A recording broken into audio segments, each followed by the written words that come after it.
I'm just waiting for the day when I pick up a fork to have breakfast and the fork is AI enabled.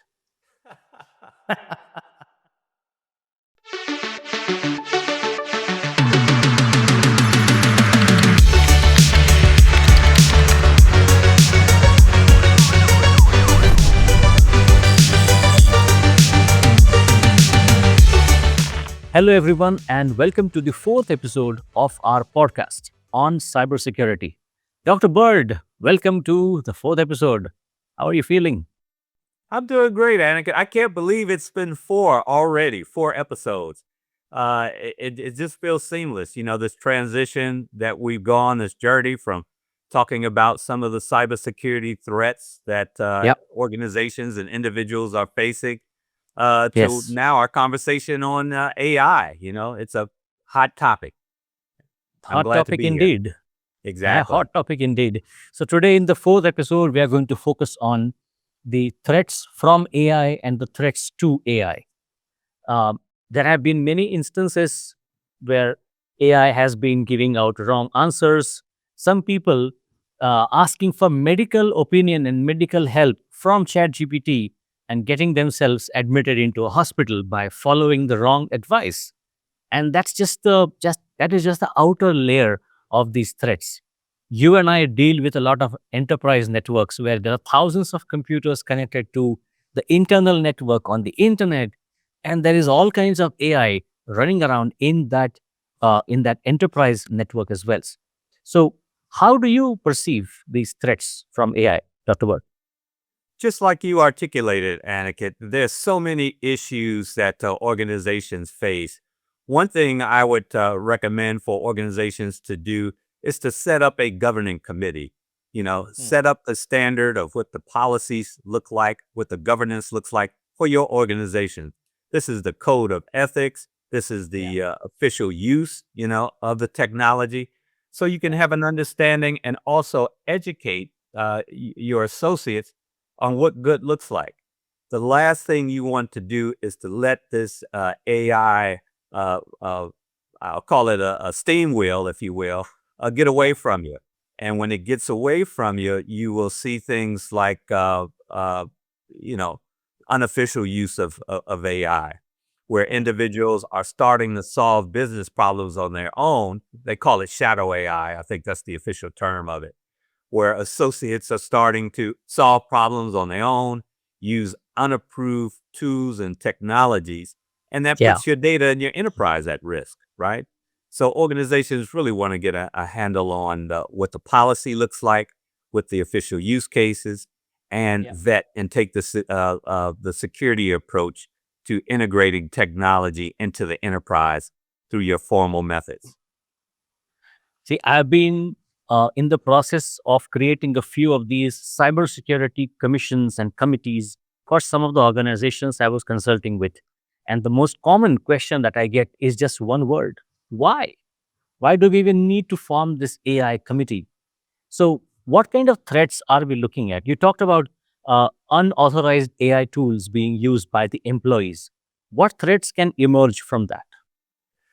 Well, when you talk about the unapproved use, again, you're introducing software that you know nothing about into your organization. So those are its own challenges.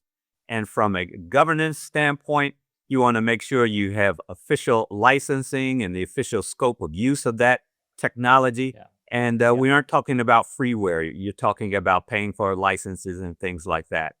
Then you Right. want to talk about data control, data loss prevention, making sure that you are protecting and have the appropriate controls around your data stores, right? So Yeah. that may be your own organizational data, right? What's unique to your organization, your secret sauce, and then also your client data, right? Right. Payment data. So all of those different categories and classifications of data has appropriate controls that need to be addressed in this private sector. So we're talking about names, date of birth, social security numbers, maybe payment, credit card information, and Yeah. all of those need the appropriate controls apply. Yeah. So true. And these unauthorized tools, we don't know who created them. Where are they Exa- hosted? Could be Exactly. hosted in North Korea or China or Russia. And what happens? How is the software actually being controlled? Are they installing something on your phone or on your laptop when you are using this AI tool? And that's really where I've always believed that the security team of an organization should be the one who performs a security review on these AI tools. And then they can authorize saying that, hey, any AI tool coming from Google, we are okay with that because we have an enterprise agreement with Google. ChatGPT, we are not okay with that. DeepSeek, we are not okay with that. And all of these other tools are by default blocked. So There you go. That's a having an great allow list. That's a great approach, Aniket. I agree with you. I think it is a collaborative effort. So security team is involved, also the business units. So you want to Yeah. understand how they are utilizing the Yeah. technology, what are their goals and objectives, and if there needs to Yes. be any disclaimers, right?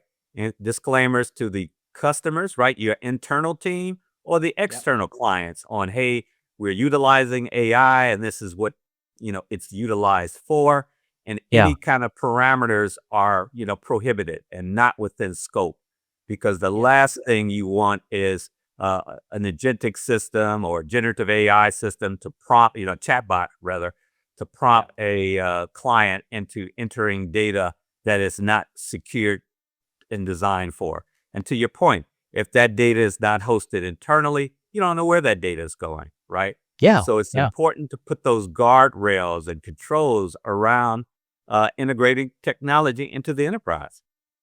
So true. So true. When we talk about threats, a lot of threats come from the supply chain. How Of do you course. see the supply chain and AI coming together in this context? Well, I think the supply chain has really amplified some of the risk and challenges around the supply chain. I think it's Yeah. the NIST 800-131. There's a standard on supply chain management, and it gives you this framework of some very foundational things that you need to take a look at. Mhm. Understanding where the data is stored. If you have industry that is, regulated, healthcare sector or GDPR related concerns, making Yep. sure that the technology sits or the data sits in a space that's controlled. You have the appropriate controls around it. And Yep. also understanding the interconnectedness, right? The interdependencies of this technology. Some of the Yep. things that we saw in the initial integration of Copilot and the Mm. Microsoft technology stack were Mm. individuals gaining, unappropriate access to documents that may be managed by HR or the finance team or some of the Yeah. strategic development. So sure, we understand that Microsoft and Google, that technology stack is inside our enterprise, but we Right. want to know and understand the appropriate controls and nuances around the integration of that technology to make sure we only have access to the data sources that Aniket and I both need to do our job, not strategic information that may be outside of the scope of our work role and responsibility that could Yeah. lead into a lot of challenges. Yeah. Yeah. So true. So true. I mean, an employee can always go to, let's say, Copilot. And I've been talking to a lot of companies in India, and many of them have told us that we are going to have a specific AI. Someone said Gemini, someone said Copilot, and we are going to deploy Copilot throughout our entire organization. And 10,000 people will have pro access, paid access to Copilot starting next week. So they have given a really shiny tool with a lot of capabilities, and people don't know what to do with it. So somebody can very well walk up to the Copilot and say, "Hey, give me the list of salaries of everybody in my company." Exactly. That's why you want to make sure you have the controls around it. You need some kind of governance committee Yeah. organization to set parameters. First, you and I talk about, security training, right? Making sure that Yes. associates understand how to effectively utilize the tools and technology, right? What are the guardrails around that? And then, Yeah. you and I always talk about, Aniket, that AI has been implemented in our organizations to enhance productivity, right? To make Right. us more productive. So we need to understand how to utilize technology or those tools, Copilot, if Yes. that's an example, Yeah. to improve our work. So maybe offering a class on how to utilize Copilot and PowerPoint, or Yep. how to use Copilot in Excel or Outlook. That way you can ensure that your associates have a baseline of knowledge on the capabilities of Copilot and how it enhances your work, whether you're working on, a spreadsheet, a PowerPoint, or even Teams for that matter. So I think that's really the way to go. Right. Right. Now, we talked about the enterprises and the large networks. Let's now switch gears and talk about individuals, people who are using these AI tools at an individual capacity. What kind of threats can they expect, or they should look out for when using the AI tools?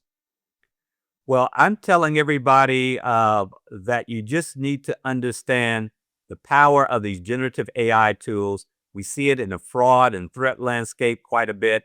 We had a Yeah. previous discussion on some of the impersonation and the account takeover. Yes. You really have to treat things that you are seeing and interacting with on social media as entertainment purposes only, much like you see in a movie. Yep. There's a commercial that's been on the news in the US the past few days of Hollywood actors in a fight scene that's not real, meaning that it was generated by ByteDance. And it's been in the news and all of that. And again, you really have to train your eye and take this security approach to zero trust. We see fraud. We've discussed in our previous discussion, one of the FBI IC3 reports talked Yeah. about impersonation, where Yes. individuals are pretending to be someone they are not Right. to get individuals to take unsafe actions. And those unsafe actions are investing in their fictitious corporation, you Uh-huh. know, and you're Yeah. giving your personal identification, your PII, to a Right. cyber criminal. And they are, running, wreaking havoc. We've Mhm. shared even a 60 minutes video that talked about the proliferation of these generative AI attacks on the senior population, meaning Right. people are isolated, they're taking their pensions and all of this stuff. It is very tragic. It's in the news everywhere. Any news Mm. channel you go to, any threat intel reporting, a resource that you have, I encourage you to take a look for this kind of account takeover, generative AI fraud, impersonation. It's Yeah. really prolific. True.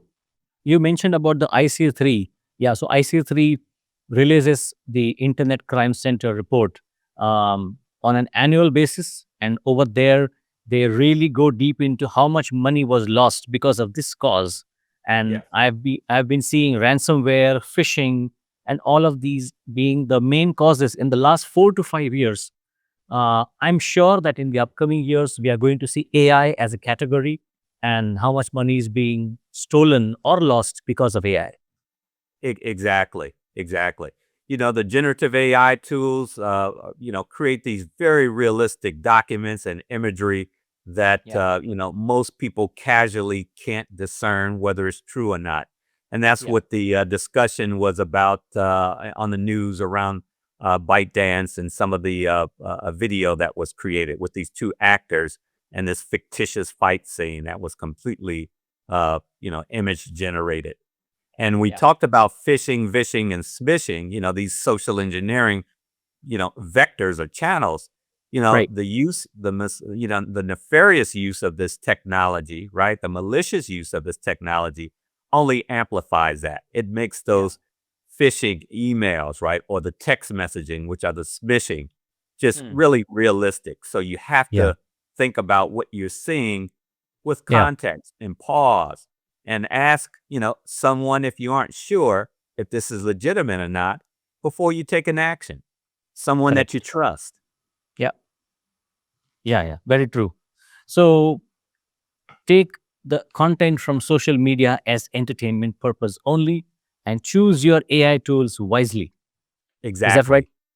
That's exactly Awesome. what we're saying because to your point, the IC3 statistics that we're saying, these threat intel reports are just talking about the proliferation of the Yeah. attacks. And the challenge is when the individuals that fall victim, they go to their banks, they go to law enforcement, and the challenge is that they willingly gave up their, PII, their Mm. sensitive information, the banking information, the financial information.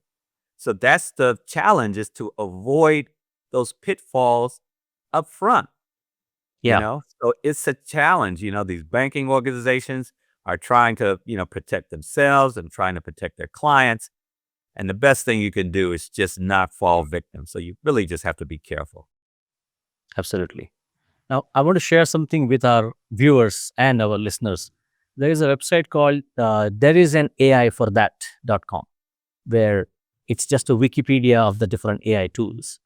And while this website is very interesting, and if you sign up for it, it will keep sending you mm, the new AI tools getting released. So I have been monitoring the GRC AI security space, and on a daily basis, I get an email that, hey, this new tool came up, that new tool came up. I see that these kind of websites, while they are an asset, they could become a big liability as well, because everybody loves a new shiny toy.